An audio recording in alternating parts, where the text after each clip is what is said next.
இயேசுவின் நாமத்தினால உங்க எல்லாரையும் இந்த be encourage by God's word series நான் வரவேற்கிறேன். நம்ம வல்லமையான ஜெபங்கள் அப்படின்ற ஒரு தீமை தான் நம்ம பார்த்துட்டு இருக்கோம். பவர்ஃபுல் ப்ரேயர்ஸ்ன்ற ஒரு தீமை தான் நம்ம பார்த்துட்டு இருக்கோம்.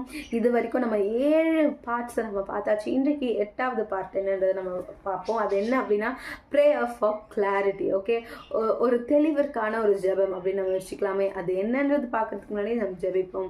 ஏசப்பா, இந்த நாளுக்காக நன்றி ஆண்டவரே. அப்பா, யார் God of clarity and not of confusions. அப்பா, நீங்கள் எங்களை குழப்புகிற தேவனா இல்லை ஆண்டவரே. எங்களை தெளிவாக நடத்துகிற தேவனா இருக்கிறீர் ஆண்டவரே ராஜா. ஏசப்பா, இன்றைக்கு கூட ஆண்டவரே நிறைய இடத்துல நாங்கள் தெளிவே இல்லாமல் இருக்கிறதுனால அப்பா நிறைய காரியங்களை எங்கள் சுயத்தில் செய்து நாங்கள் ஆண்டவரே ராஜா சொதப்பிடுறோம் ஏசப்பா. ஆனால் இன்றைக்கு நாங்கள் உங்ககிட்ட வரோம் கர்த்தாவே.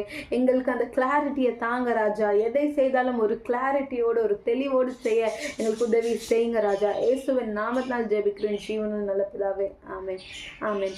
இன்றைக்கு கூட நம்ம ஆதியாகமம் 24ஆம் அதிகாரம் 12ஆம் வசனத்தை வாசிப்போம்.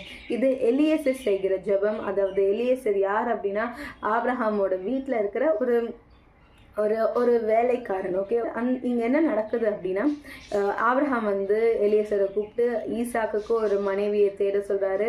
ஸோ இங்கே எலியேசர் ஆபிரகாம் தான் அவரோட எஜமான் தான். ஓகே, எஜமானுக்காக தேவனிடத்துல எப்படி ஜெபிக்கிறாருன்றதை நம்ம பார்க்க போகிறோம். என் எஜமானாகிய ஆபிரகாமுக்கு தேவனா இருக்கிற கர்த்தாவே, இன்றைக்கு நீர் எனக்கு காரியம் சித்திக்க பண்ணி என் எஜமானாகிய ஆபிரகாமுக்கு தயவு செய்தருளும். ஓகே, அதாவது அந்த இடத்துல நம்ம பார்க்குறோம் எலியேசர் வந்து தேவன்கிட்ட எனக்கு ஒரு கிளாரிட்டியை கொடுங்க, நான் போகிற காரியம் அது வாய்க்கணும் அப்படின்னு ஜெபிக்கிறாரு. இங்கிலீஷில் வாசிக்கலாம். Then he said, O Lord God of my master Abraham, please give me success this day and show kindness to my master Abraham. Okay, அவர் கேட்குறாரு, எனக்கு இன்னைக்கு நீங்கள் என்னோட காரியம், நான் போகிற காரியத்தை நீங்கள் வாய்க்க பண்ணுங்க. இங்கே எலியேசரோட ஜெபம் ஸ்பெசிஃபிக்காக இருந்தது. கரெக்டாக, அதாவது நான் போகிறேன், என்னோட எஜமான் ஆகிய உம்முடைய தாசன் ஆகிய ஆபிரகாமுக்காக நான் போகிறேன், நீங்கள் என் காரியத்தை வாய்க்க செய்யுங்க அப்படின்னு ஸ்பெசிஃபிக்காக ஜெபிச்சு இந்த இடத்துல நம்ம என்ன பார்க்குறோம். இதுக்கப்புறம் நீங்கள் வாசிச்சிங்கன்னா ஒரு 13-15 15 வரைக்கும் எலியேசர் ஆண்டவர் இடத்துல ஸ்பெசிஃபிக்காக ஜெபிக்கிறாரு. நான் இந்த மாதிரிலாம் செய்ய போகிறேன், நான் இந்த மாதிரிலாம் நான் கேட்க போகிறேன், அதன்படி செஞ்சாங்கன்னா அவங்க தான் நீங்கள் ஈசாக்குக்கு வச்ச மனைவின்றதை நான் தெரிஞ்சுக்கொள்கிறேன் அப்படின்ட்டு நம்ம அதுக்கு முன்னாடி இதெல்லாம் சொல்கிறதுக்கு முன்னாடி எலியேசர் அவர் ரொம்ப கச்சிதமாக அவர் என்ன சொல்கிறாரு, ஆண்டவரே நான் வந்திருக்கேன், என்னோட காரியத்தை நீங்கள் வாய்க்க செய்யுங்க. விச் மீன்ஸ் நான் வந்திருக்கேன், எதையும் நான் என் சுயத்தில் நான் முடிவு எடுக்கக்கூடாது, நான் உங்களோட சித்தத்தின்படி செய்யணுன்றத 13, 14, 16 அவர் சொல்கிறாரு. நான் இப்படிலாம் பண்ண போகிறேன், நான் தண்ணி கேட்பேன், அவள் எனக்கு மட்டும் தண்ணி கொடுக்கக்கூடாது, என் ஒட்டகத்திற்கும் தண்ணி கொடுக்கணும், அப்படிப்பட்டவ தான் நீங்கள் என்னோட எஜமானாகிய ஈசாக்குக்கு நீங்கள் வைத்திருக்கிற மனைவின்றதை நான் தெரிஞ்சுக்கொள்றேன்ட்டு ஒரு கிளாரிட்டியை அந்த இடத்துல எதிர்பார்க்குறாரு. அவர் எதையும் அவரோட சுயத்தில் செய்யணும்னு நினைக்கவே இல்லை. ஓகே, ஸோ அதை கேட்டு தேவனும் அதன்படி கரெக்டாக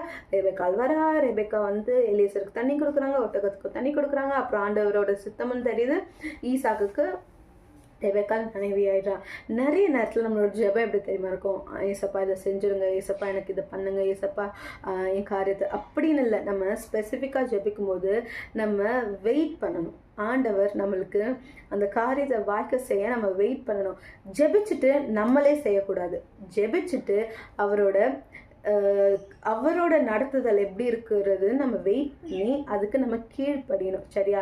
இதில் இந்த கிளாரிட்டிக்கு ஒரு மெயினான ஒரு கீ பாயிண்ட் என்னன்னா ஒபீடியன்ஸ். ஓகே, நீங்கள் தேவனிடத்துல கிளாரிட்டி கேட்டுட்டு நீங்கள் உங்களோட சுயத்தில் காரியங்கள் வாய்க்கணும் அப்படின்னு நினச்சிங்கன்னா ஒன்றுமே நடக்காது, ஒரு கிளாரிட்டியும் கிடைக்காது, குழப்பங்கள் தான் இருக்கும்.